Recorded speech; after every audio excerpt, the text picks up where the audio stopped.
Hello, myself Priyank Domadia from Marwadi University. In neurology, my topic is cognition and perception of stroke. So, stroke means the sudden loss of neurological function caused by the interruption of blood flow to the brain.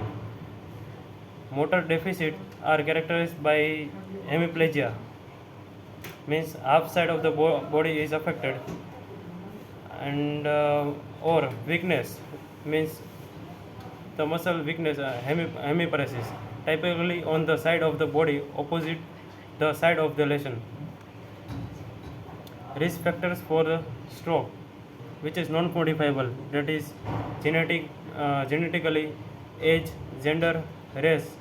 Race is like black Americans and Africans. Risk factors which is modifiable, that is smoking, hyperlipidemia, hypertension, diabetes, drug abuse, and heart disease.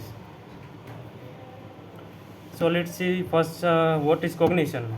Cognition is the higher mental function, includes in that memory, thinking, learning, and reading, and perception. In that ability of individual convert the stimulus into psychological information or understanding of the stimuli. So let's see the cognition perception disorder. In that include the body schema. So in that there is the unilateral neglect, right and left discrimination, and finger agnosia. It means the patient can't able to recognize the right and left discrimination, and one side of the visual is patient can't able to recognize. In agnosia, the visual and auditory visual and auditory loss.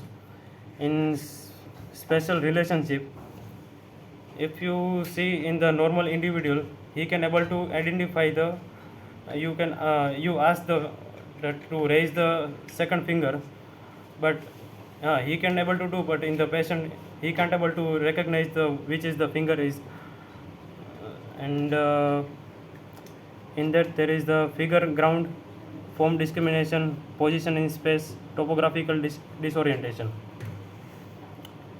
Now let's see the cognition. In that alertness, orientation, memory. In that there is a immediate, short term, and long term.